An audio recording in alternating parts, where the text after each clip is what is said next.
Você acompanha agora o Jornal da Rede Alesp. Tudo sobre o Legislativo do Estado de São Paulo. Olá, seja bem-vindo, 10 de maio de 2021, segunda-feira. Eu sou o Guga Mendonça. Juntos vamos conferir muitas informações que o Jornal da Rede Alesp traz para você. E o Jornal da Rede Alesp chega com muita informação. Vamos falar hoje sobre a Lei 13.026, de 21/5 de 2008, que institui o Dia do Herói Policial Militar. Vamos falar também sobre a utilização do IGPM como medida para reajuste de aluguéis. Outro assunto muito importante que vamos abordar é a embolia pulmonar. Você sabe o que é? O Jornal da Rede Alesp começa agora. Jornal da Rede Alesp. E vamos falar agora com o repórter Sérgio Everton, que traz os assuntos mais importantes aqui do Parlamento Paulista. Muito bom dia, Sérgio Everton. Seja bem-vindo ao nosso jornal. Uma ótima semana para você. Bom dia, Guga Mendonça. Ótima semana para todos nós. Bom dia aí aos nossos telespectadores, nossos ouvintes, da nossa Rede Alesp, né? Um dia maravilhoso com sol, é uma segunda-feira, né, começando a semana, brilhando o sol, entendeu? Gostoso, não está um calorzinho, não está calor, mas também não está frio, né? Com o sol dá uma amenizada nesse tempo que a gente tem vivido ultimamente, né, Guga? Um frio, mas está gostoso, viu? Pois é, estamos aqui... Tem projetos aí novos chegando na Assembleia Legislativa. Pois é. Você que sempre está bem informado com tudo que acontece aqui no Legislativo Paulista, eu tenho certeza que traz novidade para todos aqui nesta segunda-feira. Exatamente, a novidade é que chegou, né, a nossa LDO, né, o nosso projeto de lei, né, um projeto que vai definir aí as prioridades do governo para 2022, que é a lei, né, Guga, você sabe muito bem aí, de diretrizes orçamentárias, né, que vai entrar em pauta, inclusive, por 15 dias úteis, né, na nossa Casa de Leis. Quer dizer, esses 15 dias, o projeto vai tramitar, né, na casa, pelas comissões, enfim, para que os parlamentares eles analisem melhor o texto e apresentem emendas, né? Lembrando que essa lei de diretriz orçamentária é para o ano de 2000, já para o ano de 2022, né? Então, é muito importante ser bem analisada, né? O orçamento da casa, que é um orçamento grande que a Assembleia Legislativa tem, nós temos para o Estado de São Paulo, né? E depois dessa etapa aí de análise, né, de ser tramitada durante esse tempo, por 15 dias, na nossa Casa de Leis, na Assembleia Legislativa, né, a matéria vai seguir aí para discussão, né, nas comissões, em comissão. Ao final, o projeto ele vai ser encaminhado, né, claro, depois de tudo isso, vai ser discutido nas comissões, aprovado nas comissões, aí vai ser, sim, encaminhado para o plenário para votação. Bom, ao longo dos 65 artigos e 4 anexos que tem, né, o projeto, 265 de 2021, ele direciona as metas e as prioridades da administração pública estadual para o próximo ano, né? Para o ano de 2000, estou falando de 2021, mas é para o ano de 2022. Nele, o governo estima uma receita aí de 245,5 bilhões, viu, Guga? Já para 2022, é isso que eu estou dizendo, entendeu? Enquanto as despesas devem chegar por volta de 228,5 bilhões de reais, isso segundo, né, as projeções. Bom, na proposta também são definidas aí as orientações sobre as alterações tributárias, tá? A aplicação de recursos, né, pelas agências de fomento, a administração da dívida pública, enfim, despesas também com os servidores, tudo isso, né? A lei de diretrizes orçamentária, ela faz parte do planejamento orçamentário, né, do nosso Estado, do Estado de São Paulo, sendo uma ligação entre o plano plurianual, que é o PPA, né, plano plurianual, votado de 4 em 4 anos, né? E também a LOA, né, Guga? Você bem sabe que é a nossa lei orçamentária anual, responsável aí por estimar a receita e também de fixar despesas anualmente, certo? É a partir das diretrizes previstas na LDO que a LOA a lei orçamentária anual, ela passa a ser elaborada, né? A partir disso, as metas e as prioridades para 2022 estão ligadas aí a 9 objetivos estratégicos do PPA, né, de 2020 a 2023. Por exemplo, educação, tá? Saúde pública, segurança, com ferramentas de inteligência aí no combate à criminalidade, né, Guga? Desenvolvimento econômico e social, qualidade de vida urbana também, com moradia adequada, né, e mobilidade, agricultura competitiva, desenvolvimento sustentável e, por fim, a promoção de uma gestão pública moderna e também eficiente, que é o que todos queremos, né? Que cada vez mais uma gestão pública ela se modernize e seja também cada vez mais eficiente, né? Bom, no campo da saúde, um dos objetivos aí do governo, né, é de vacinar 90% do público-alvo contra essa pandemia que a gente tem vivido aí, a Covid-19, né? Além disso, o projeto desse ano, ele apresenta uma modificação, né, em relação ao projeto anterior, ao determinar que ao menos 50%, viu, das emendas parlamentares individuais elas sejam aí destinadas, né, para essa área. Essa medida pode ampliar o investimento nesse setor. Se aprovado o texto, já teremos aí, olha, para este ano de 2021, a liberdade de indicar as emendas, tá, para além de 50% na área da saúde, né, que é o que a gente tem mais envolvimento hoje por causa dessa pandemia que a gente está vivendo, por causa da Covid-19. Né? É a área da saúde a mais afetada, sem dúvidas nenhuma. Então, é uma boa notícia. Isso aí, quem comentou e falou sobre isso foi a deputada Janaína Pascoal, né, do PSL. Né? E no que se refere também, viu, Guga, à qualidade de vida urbana e também à mobilidade, o Executivo pretende concluir linhas olha que legal, linhas do metrô e da CPTM, né, que é a nossa Companhia Paulista de Trens Metropolitanos. Viabilizar também regularizações fundiárias também, né, bem como entregar e melhorar unidades aí habitacionais. Né? A gente sabe que a gente tem vivido esse tormento, né, as pessoas perdendo não só empregos, como perdendo suas moradias, casas, né, porque não tem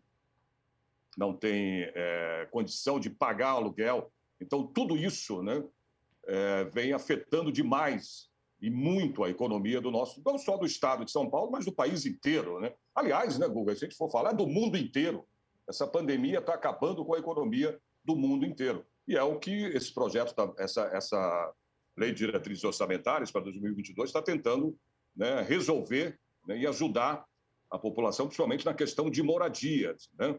As pessoas têm perdido suas casas por não poder pagar um aluguel, por toda essa situação que a gente está vivendo, né? Então, a Lei de Diretrizes Orçamentárias vem aí também para ajudar muito a população do nosso estado aqui de São Paulo. Por enquanto, aí é isso que eu tenho para falar, né? Qualquer coisa aí, você me chama aí numa segunda entrada, que eu estou aqui à disposição, tá, Guga? Então, muito importante, já tramitando, só para relembrar de novo, tramitando então aí na casa, né, a Lei de Diretrizes Orçamentárias já para o ano de 2022, Guga. Muito obrigado, Sérgio Everton, trazendo os destaques aí nesta segunda-feira. Sérgio, daqui a pouco você volta aí com mais informações para o nosso telespectador, tá bom? Estou a postos aqui, qualquer coisa me chama.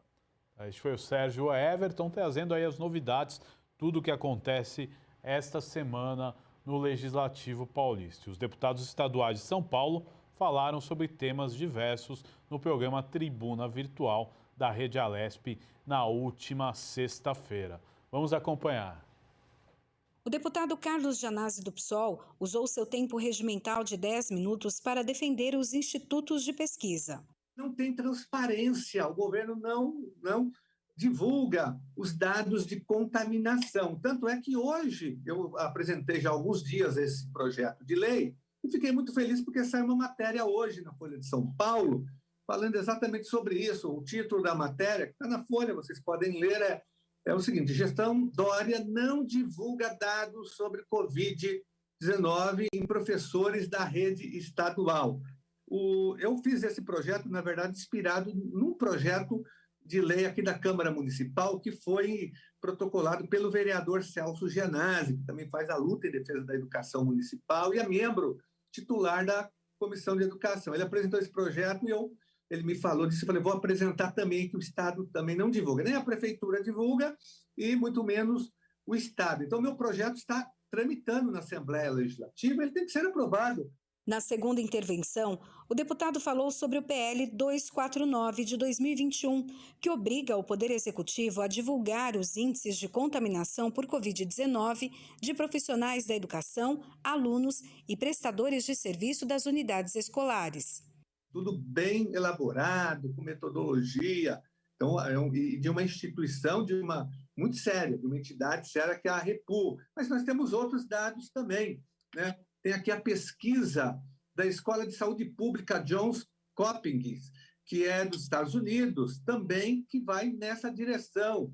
Ela diz o seguinte, que familiares de estudantes em aulas presenciais têm de 30% a 47% mais chance de pegar Covid-19. Olha como é, na verdade, essa pesquisa que é dos Estados Unidos, é dessa pesquisa da Escola de Saúde Pública dos Estados Unidos, confirma o que a Repu está falando aqui em São Paulo. A deputada Janaína Pascoal, do PSL, defendeu o PL 1174 de 2019, que reserva às mulheres cuidados íntimos com crianças em creches e escolas em todo o estado.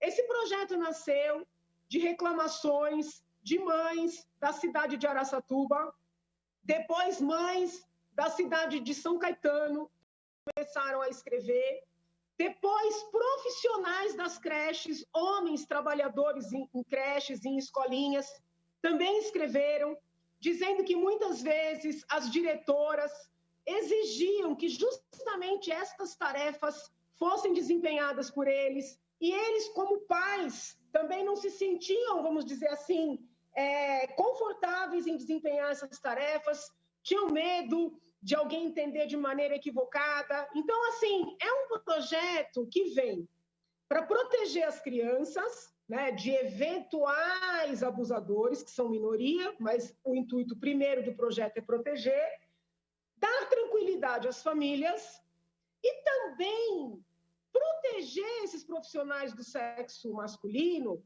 de situações que podem acabar numa acusação indevida. Na sequência, a deputada professora Bebel, do PT, fez uso da palavra. Ela falou sobre a preocupação com a vacinação e o curso pré-vestibular oferecido pela APUESP. Por iniciativa de um projeto de lei do meu partido, o deputado Paulo Fiorilo, né, nós aprovamos, nesse último mês que passou, autorização para que o governo do estado de São Paulo, ele, por si, ele adquira, né, diretamente as vacinas lá no exterior. Isso já é um grande avanço, né? Mas não precisava isso frente à dificuldade que nós temos, né?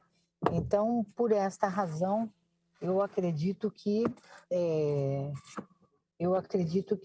o governo brasileiro está errando e errando muito. O programa Tribuna Virtual vai ao ar de segunda a sexta-feira, a partir de 13h. Aí você acompanhou, né, o Tribuna Virtual da última sexta-feira. E agora nós vamos com a nossa primeira entrevista. Vamos falar sobre a Lei número 13.026, de 21/5/2008, que institui o Dia do Herói Policial Militar. Sobre esse assunto, eu recebo presencialmente aqui nos estúdios da Rede Alesp o deputado Castelo Branco, do PSL. Bom dia, deputado, seja bem-vindo ao Jornal da Rede Alesp. Bom dia, é uma honra e um privilégio novamente estar aqui com todos vocês, esse público querido de mais de 500 mil pessoas que prestigiam a rede de comunicação da Assembleia Legislativa de São Paulo, no estado mais populoso do Brasil. Obrigado. Exatamente, deputado. Nós que agradecemos. Hoje, 10 de maio, é um dia importante, o Dia do Herói Policial Militar. Uma lei estadual foi originada por um projeto pelo ex-deputado Fernando Capês. Como o senhor vê a importância dessa lei, deputado? Olha, coincidentemente hoje também é o Dia da Cavalaria, né? Então a todos os cavalarianos do Brasil, a nossa melhor continência. E o tema não poderia ser mais atual e mais oportuno. O Dia do Policial Militar que tomba em combate. que dá a sua vida pela população, que sacrifica a sua família por um ideal maior. Haja vista os acontecimentos recentes no Rio de Janeiro, uma tomada de posição importante das tropas especiais lá no Rio de Janeiro contra o narcoterrorismo, que vitimaram mais um policial em ação. A data é 10 de maio de 1970, com a morte de um jovem tenente chamado Alberto Mendes Júnior, que faleceu brutalmente assassinado pelos terroristas de esquerda que naquela ocasião o mataram. O tenente Mendes, como era conhecido, o português, que era o apelido dele, foi morto a coronhadas, em silêncio, numa madrugada, deu sua vida pela sua tropa, porque houve uma troca de reféns. Então ele se colocou à disposição e eles liberaram então 8 soldados. Foi uma emboscada e depois, para que ele não denunciasse a posição, foi brutalmente assassinado o tenente Mendes. O seu enterro teve mais de 100 mil pessoas na época. O corpo só foi encontrado 4 meses depois. Então, em homenagem ao Mendes, todos os policiais que tombam em combate, hoje, 10 de maio, a gente comemora estes heróis que dão a vida pela sociedade. E os números são grandes, viu? Para você ter uma ideia, apenas para pegar 2020, que não foi a nossa pior estatística, hein? No Brasil já morreram 198 policiais. Né? Ou em serviço ou fora de serviço. Isso só esse ano ou foi ano passado? Ano passado, 2020. Tá. 2021, as estatísticas estão rolando. Que foi um ano atípico, que tivemos uma pandemia, teoricamente, menos, né, ações. E mesmo assim, 200 homens se foram. Muito alto. Sendo que nós dividimos entre estar em serviço ou fora de serviço. E fora de serviço são as vinganças. É o crime organizado que vai atrás do policial para se vingar dele. Ele cumpriu sua missão, ele arriscou a sua vida e no dia de folga ele é pego traiçoeiramente e assassinado de forma vil. Dados para você, população, saber. Brasil, 198 policiais mortos, 140 fora de serviço e 58 em serviço. Estado de São Paulo, foram 49 policiais mortos o ano passado. Rio de Janeiro, 44. Quer dizer, São Paulo passou o Rio de Janeiro, o que prova que o crime organizado está presente no estado de São Paulo e precisa ser tomada uma posição urgente. Ainda no tema, policial militar, você é um herói. A nossa sociedade deve muito a vocês. Somos o estado mais populoso da federação, com 46 milhões de habitantes, fora a população flutuante, que dependendo do ano passa de 15 milhões. Somos um corredor de tráfico de drogas, um dos maiores do mundo. Temos a maior população jovem do Brasil e o policial militar, cujo efetivo hoje chega a 100 mil pessoas. É um exército, né, paralelo, um exército de policiais militares que sacrificam as suas vidas, que arriscam as suas vidas diariamente para salvar você, cidadão de bem. Agora, deputado, eu acho interessante a gente fazer uma pergunta e uma analogia. O senhor oficial do Exército, né? Eu gostaria que o senhor contasse um pouco da história, né? Da importância do Exército na criação da Polícia Militar. Olha, o Exército é o pai da Polícia Militar, a gente considera um grande filho, grandes filhos, né? A história começa no Exército Colonial Português, que ocupou o Brasil, um país de dimensões continentais, gigante, difícil manter o território. Quando o Brasil se independeu, a independência, o Brasil Império, houve a necessidade de você deixar pelotões para guarnecer as cidades mais importantes. Esses pelotões, com o tempo, foram se chamando de forças públicas, porque eles tinham que pegar pessoas da sociedade para fazer a defesa daquela localidade. Com o fim do Império e o início da República, as províncias, como eram chamadas, que depois seriam os estados, vieram a ter sua própria polícia, porque o Exército já não dava mais conta de tomar conta de tanto espaço, de tanto território. E assim nasceram as polícias militares. A Polícia Militar, particularmente do estado de São Paulo, foi uma das que teve uma das histórias mais bonitas e mais brilhantes, não vai dar tempo de contar no programa de hoje, mas ela nasceu desse embrião do Exército e se tornou hoje o que eu considero a polícia militar mais competente, mais eficiente do Brasil. Agora, deputado, o senhor citou, né, a polícia militar mais competente e mais eficiente do Brasil. Eu quero que o senhor dê aí um panorama para o nosso telespectador, né? Na sua visão, como é que o senhor vê hoje o trabalho da polícia militar? E eu vou entrar num outro ponto que o senhor vai emendar na sua resposta, como o policial militar é valorizado hoje no estado de São Paulo. O policial militar é respeitado pela população, faz um serviço que ninguém faz, arrisca a sua vida de maneira que ninguém arrisca, junto com os bombeiros. Agora, precisa ser mais valorizado pelo governo. Para o senhor ter uma ideia, o Brasil tem 27 estados, portanto, 27 polícias militares estaduais, incluindo a do Distrito Federal, que eu chamo de Polícia da Ilha da Fantasia, porque é um caso à parte. Ora, o estado mais rico, o estado mais populoso, o estado que tem mais ocorrências, que tem mais crimes, que, como eu disse há pouco, é corredor de tráfico de drogas, tem a 23ª polícia mais mal paga. Tem alguma coisa errada. A primeira coisa para valorizar o policial é ele receber um salário digno para ele e para a família dele, ele ter uma boa capacitação profissional, que aqui o policial tem, um bom preparo e uma boa legislação que o ampare. Infelizmente, desse tripé, hoje a polícia só tem o seu bom preparo e sua boa competência profissional. O salário é muito ruim comparado com a sua missão e com os outros estados, né? E não tem a legislação compatível. A legislação brasileira é muito ruim e protege mais o bandido do que o policial. Agora, deputado, gostaria nesse 10 de maio que o senhor deixasse uma mensagem para todos os policiais militares que nos assistem nesse dia tão importante. Olha, para você, família militar, que perdeu o seu pai, a sua mãe em combate, eu queria que você soubesse que ele vive dentro de você.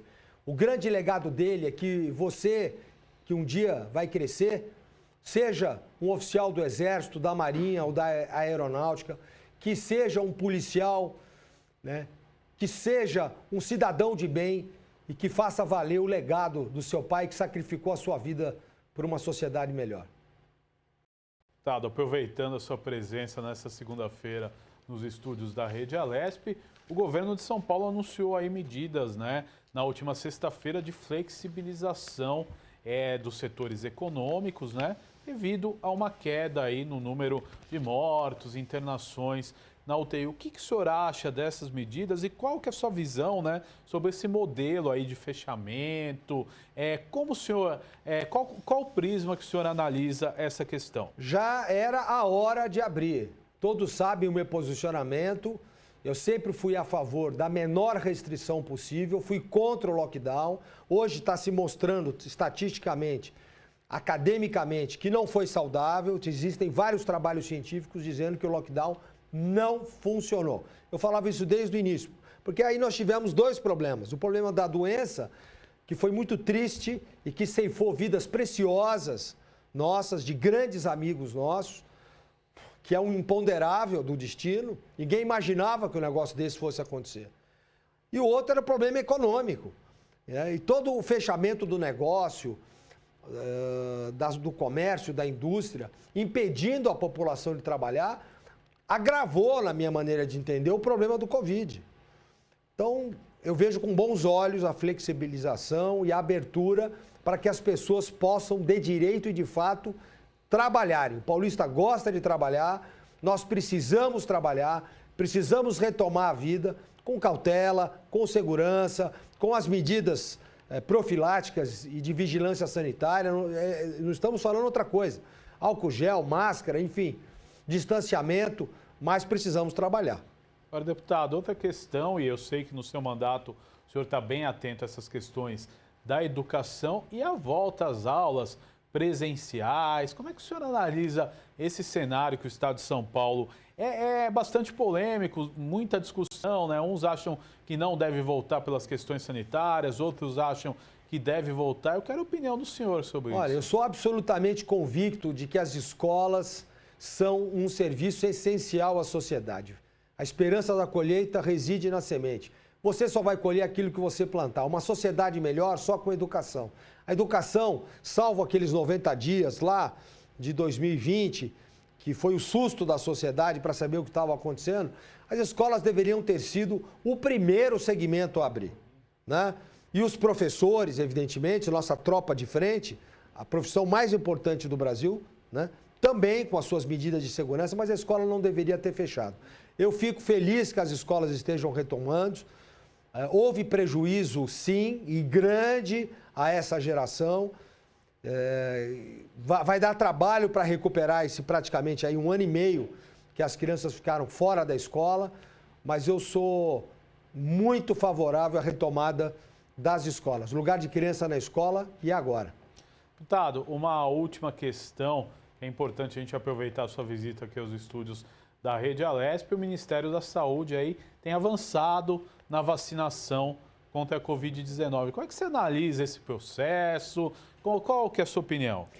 Vacina é um dos elementos importantes no combate à Covid. Faz parte aí da pauta de soluções. O Brasil saiu sim na frente na época. Eu estive com o então ministro Pazuello tratando do assunto. O Brasil foi cauteloso nas vacinas, não podia errar, porque senão sairia pior a emenda do que o soneto. Ou seja, as consequências de uma má vacinação seria pior do que a não vacinação. Mas a vacinação está avançando, há uma perspectiva muito boa nos próximos 45, 60 dias, de que a gente vai ter, com essa imunização em massa, saído desse pesadelo que foi a Covid.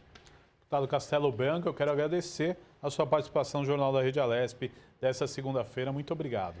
Muito obrigado a todos vocês. Força e honra, e ao policial herói, policial federal, policial militar, policial civil, você que está na linha de frente, a nossa melhor continência.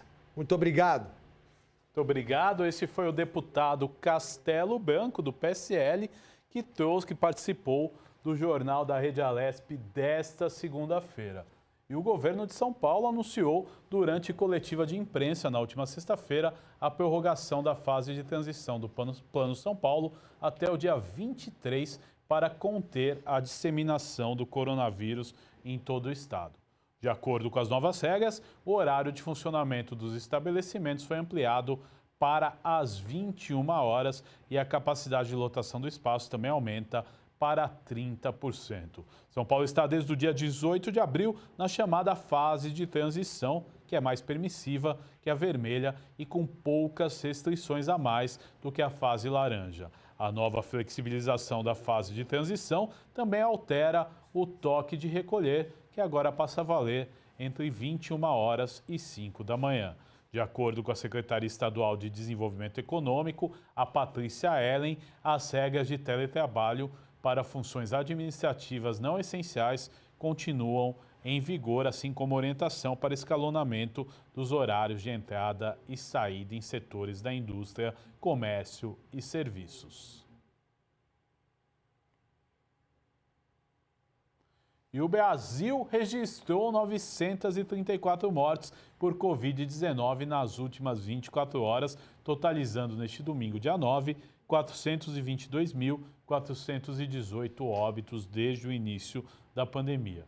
Com isso, a média móvel de mortes nos últimos 7 dias chegou a 2.092. Em comparação à média de 14 dias atrás, a variação foi de menos 15%, indicando tendência de estabilidade nos óbitos decorrentes do vírus. Os números estão no novo levantamento do consórcio de veículos de imprensa sobre a situação da pandemia do coronavírus no Brasil, que são consolidados às 20 horas de ontem. O balanço é feito a partir dos dados das secretarias estaduais de saúde.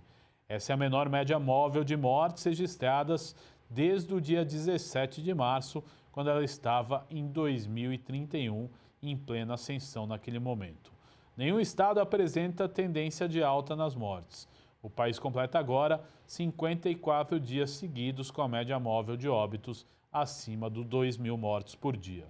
Já são 109 dias no Brasil, com a média móvel de mortes acima da marca de 1.000. Vamos falar agora sobre a atualização do IGPM como medida de reajuste de aluguel. Sobre esse assunto, nós vamos conversar agora com o Dr. Bruno Rodrigues de Souza. Ele é advogado civil e empresarial. Bom dia, doutor Bruno. Seja bem-vindo ao Jornal da Rede Alesp. Tudo bem com o senhor? Tudo ótimo, Guga. Bom dia. É um prazer falar com você.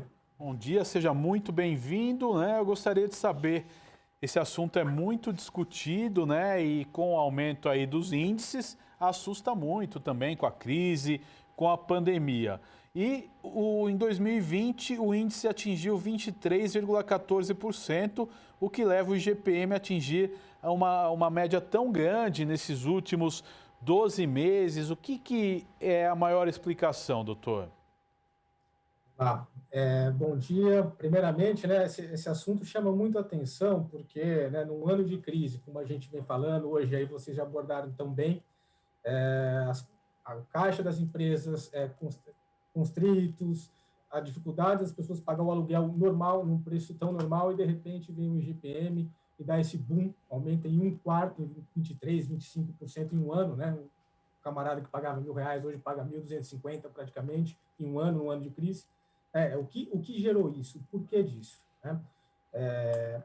Obviamente é uma discussão econômica, mas que tem uma repercussão jurídica muito importante. Tá? O IGPM ele é um índice que a gente chama de índice híbrido. Tá?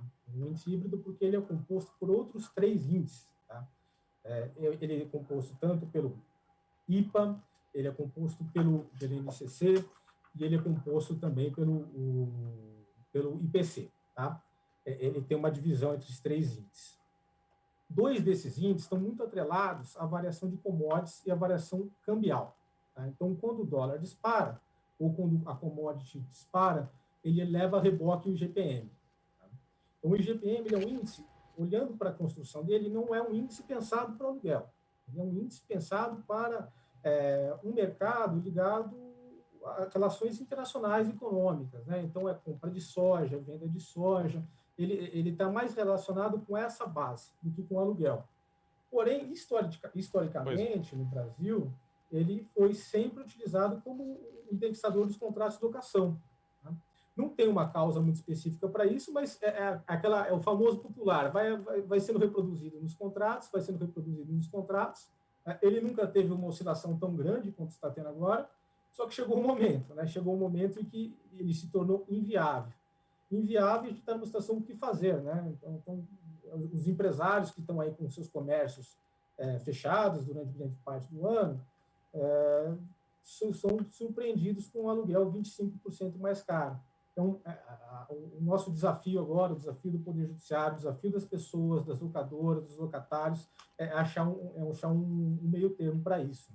Pois é, doutor Bruno, eu fico imaginando aqui, né, os comércios que ficaram durante um ano aí praticamente fechados, também as pessoas que perderam emprego e não tiveram aumento de salário durante esse ano, lidando aí com aumento de 23% em média aí num aluguel. Realmente é um índice assustador.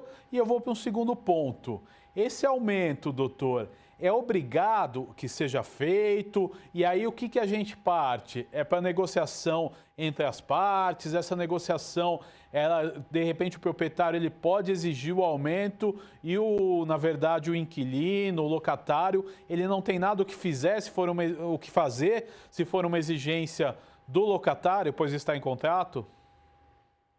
Pois é, o aconselhável aqui, né, sempre o bom senso, a razoabilidade, a gente pressupõe que as partes elas têm que contratar de boa fé. Tá? O índice, qualquer índice de correção monetária, seja o IGPM, seja o IPCA, qualquer outro, ele não pode ser um mecanismo de transferência de riquezas. Né? Eu não posso ficar rico nem pobre por causa do índice. O índice ele tem que manter o preço saudável, seja para um imóvel, seja para um carro, qualquer tipo de compra e venda. Uma vez que essa função, essa finalidade, ela se perdeu, se pressupõe que as partes vão conversar. Vão sentar, vão pensar num outro caminho. Algumas startups, hoje em dia, que tratam só com locação de imóveis, que fazem essa função de intermediária, elas já até mudaram os seus contratos, elas já até alteraram por conta própria para evitar até a judicialização. Tá? Mas com a relação entre particulares, direta, entre locador e locatário, direto, nem sempre é tão fácil. Então, o que se aconselha é, sim, conversar, propor o IPCA, propor um outro meio do caminho, que as partes conversem. Não sendo possível, aí não temos como não pensar numa solução a não ser judicial, né, para que o Poder Judiciário, então, substitua o IGPM por um outro índice que se mostrar mais adequado para o caso concreto. Né? Me parece ser o IPCA é o índice da inflação, né? O índice do geral de inflação, e que ele está na casa dos 4%, 5% esse ano, e ele é o que faz sentido, o índice que a gente vê na gôndola do mercado, né? Quando vai comprar um alimento, quando vai comprar um produto. E é ele que está mais relacionado com a vida do aluguel, com o bolso das pessoas. Né? O aluguel não está relacionado com a soja, ele está relacionado com o que as pessoas ganham, com o que elas gastam no seu dia a dia. Né? É o que a gente fala em produto final.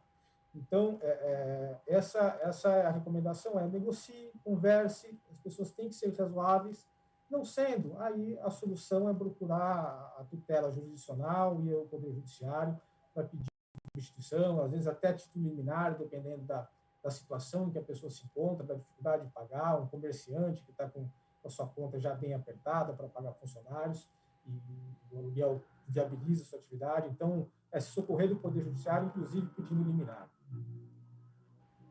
Agora, outra coisa que é muito discutido, né? Aí eu lhe pergunto, doutor, e vai na base dessa conversa, por exemplo, se o meu aumento ele está acima da inflação, eu não posso, de repente, pagar 24% de aumento. Por outro lado, né, é justo porque está em contrato. Como é que a gente pode fazer aí uma negociação, uma conversa? E aí eu vou para um outro ponto. Se chega na esfera judicial, doutor, na esfera judicial, como é que é feito? Eu tenho que pagar o valor que está em contrato e depois pedir restituição, porque a gente sabe que a justiça é muito morosa, né? Às vezes você vai numa ação judicial, aí são 6, 7, 8 meses. Como é que você faz? Você deposita em juízo o valor que você acha justo, você dá o aumento e pede restituição depois. Como é que é feito? Porque muita gente aí no aluguel simples, no aluguel popular, com quase 25% de aumento, a pessoa simplesmente ela vai se tornar inadimplente. Como é que funciona tudo isso? Tá, então, pensando fora do processo, né? Pensando extrajudicialmente.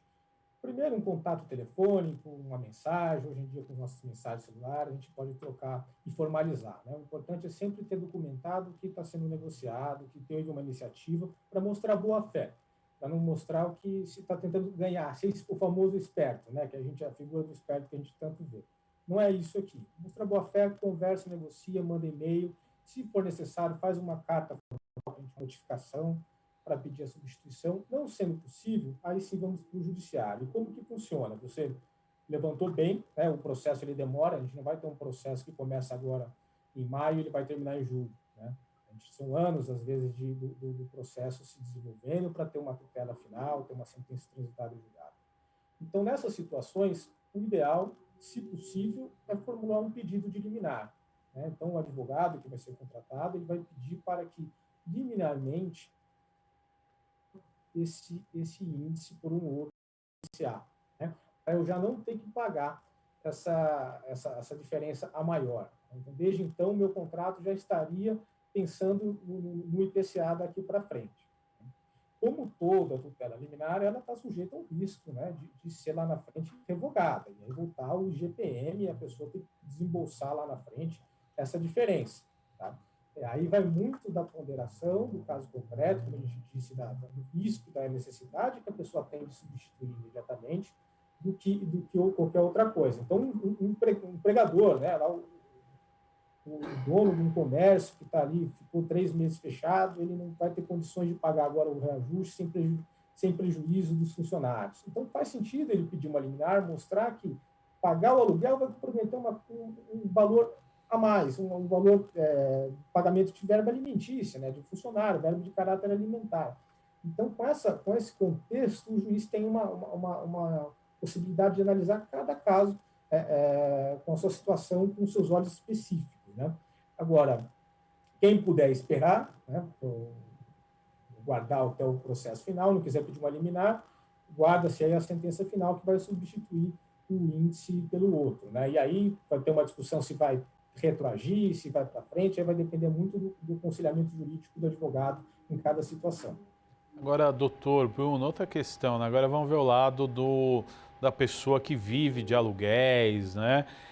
Qual que é a orientação que a gente dá? Porque eu acho que num tempo como esse, de crise, é o que o senhor falou, comércios fechados aí por mais de 3 meses, quem está recebendo o seu aluguel em dia deve se dar até por contente nesse contexto, né? E de repente a pessoa vai querer um aumento, esse contrato ele se rescinde e de repente a pessoa fica com o imóvel parado, vai ter muito mais custos do que ela tem hoje. Então, qual que é o conselho que nós damos aí para os donos de imóveis?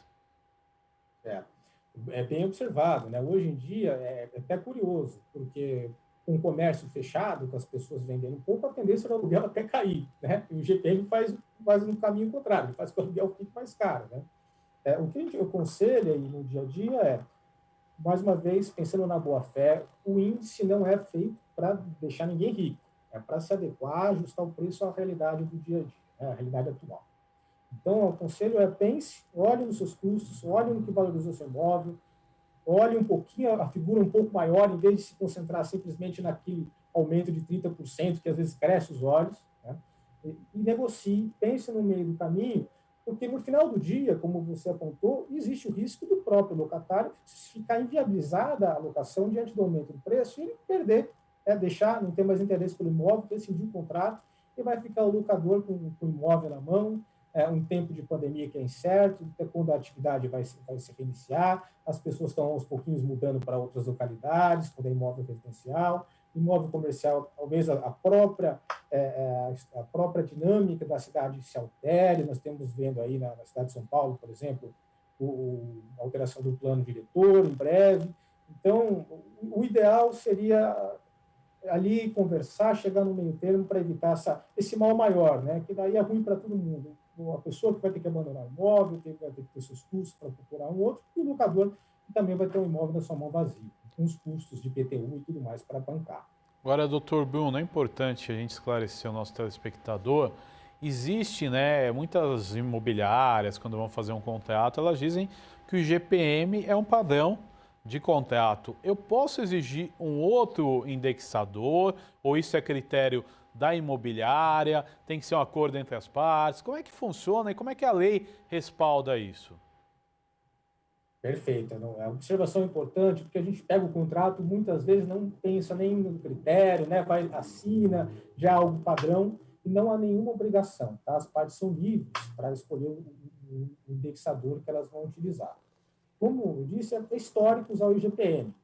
Não tem uma explicação muito técnica, científica, né? O ideal seria eleger um indexador mais próximo da nossa realidade de inflação, que é o IPCA, ou talvez até o índice, o INCC, que é da construção civil, que aí comunica um pouco melhor com a locação, né? Então, diante se tiver isso no seu contrato, é sempre bom conversar, fazer uma projeção, ver o acumulado do passado, ver o que tem para frente, porque isso pesa. Sim, chega uma hora, igual nós estamos vendo agora, que você vai ver que houve um aumento significativo e real do índice, né?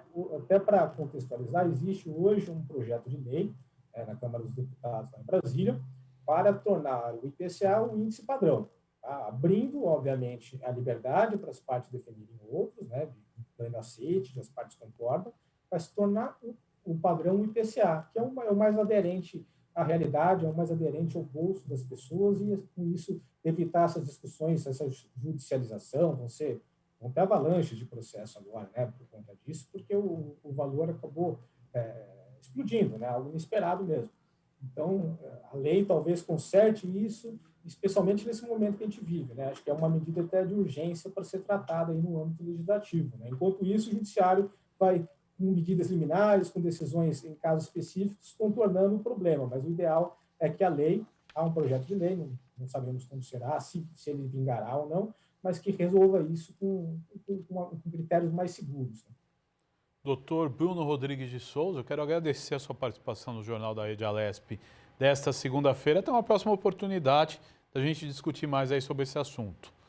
Eu que agradeço, disponho, obrigado pela oportunidade e tenha um bom trabalho, uma boa semana a todos. Muito obrigado. Falamos aí, né, da negociação dos aluguéis em tempos de pandemia, os índices aí de reajuste muito altos, e é importante colocar esse tema na discussão.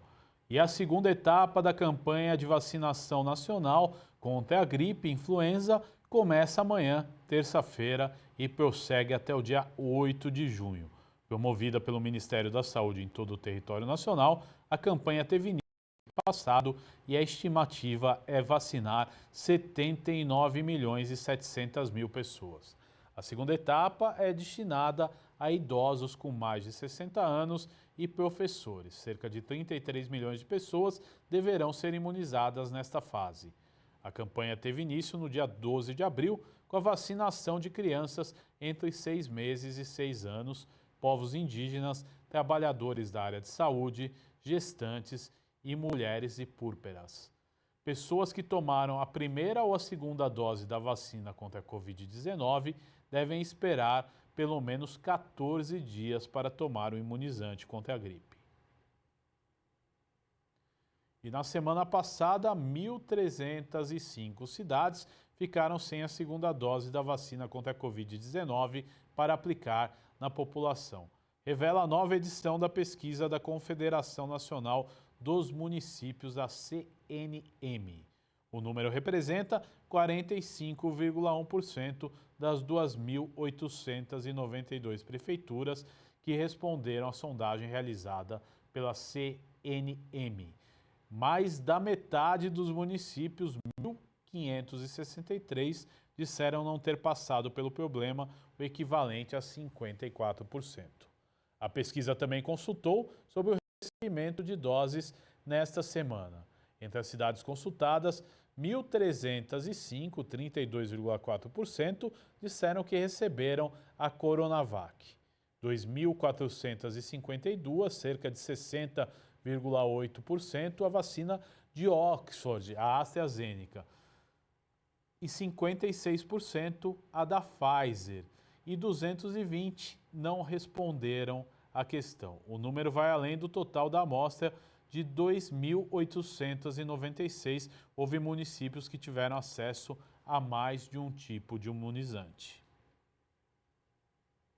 E o vice-governador e secretário de governo, Rodrigo Garcia, autorizou na última sexta-feira o início das obras para a construção de 28 unidades habitacionais para idosos que vivem sozinhos, em situação de vulnerabilidade social, na cidade de Santa Bárbara do Oeste. Os imóveis serão implantados pelo programa Vida Longa, numa parceria entre as Secretarias de Estado da Habitação e de Desenvolvimento Social, a CDHU, que é a Companhia de Desenvolvimento Habitacional e Urbano, e as prefeituras. Lançado em outubro de 2019, o programa Vida Longa integra a Política Nacional do Estado e tem caráter protetivo. A partir desta segunda-feira, entra em vigor na capital paulista um novo horário do rodízio de veículos noturno. Segundo a Prefeitura de São Paulo, em razão da alteração do período de vigência do toque de restrição estadual, o rodízio de veículos de passeio passará a vigorar de segunda a sexta, das 9 da noite às 5 da manhã do dia seguinte, de acordo com o final da placa, inclusive nos feriados. Portanto, das 9 horas da noite de segunda-feira às 5 da manhã de terça-feira, não podem circular os carros com placa final 1 e 2. Já das 9 da noite de terça-feira às 5 da manhã de quarta-feira, não devem circular os carros com final 3 e 4. Na quarta, no mesmo horário, está vetada a circulação de automóveis com final 5 e 6. Já na quinta, também no mesmo horário, será a vez dos carros com final 7 e 8. E das 9 da noite de sexta até as 5 da manhã de sábado, os carros com final 9 e 0 não devem circular em São Paulo. Essa medida, adotada desde o dia 22 de março, tem o objetivo de diminuir a circulação no horário noturno, acompanhando a restrição decretada pelo Estado. Na tarde da última sexta-feira, 7 de maio, o governo de São Paulo anunciou a prorrogação da fase de transição do Plano São Paulo, entre a vermelha e a laranja, até o próximo dia 23 para conter a disseminação do novo coronavírus em todo o estado. Para os caminhões, continuam valendo as regras do rodízio municipal tradicional das 7 às 10 da manhã e das 5 às 8 da noite, de acordo com o final da prática. Segundo a Companhia de Engenharia de Tráfego em São Paulo, transitam em locais e horários não permitidos pela regulamentação prevista no Código de Trânsito Brasileiro implica em infração de trânsito de nível médio, resultado da multa no valor de R$ 130,16 e acréscimo de 4 pontos na Carteira Nacional de O Jornal da Rede Alesp vai para um rápido intervalo. Nós voltamos já já com mais informações para você.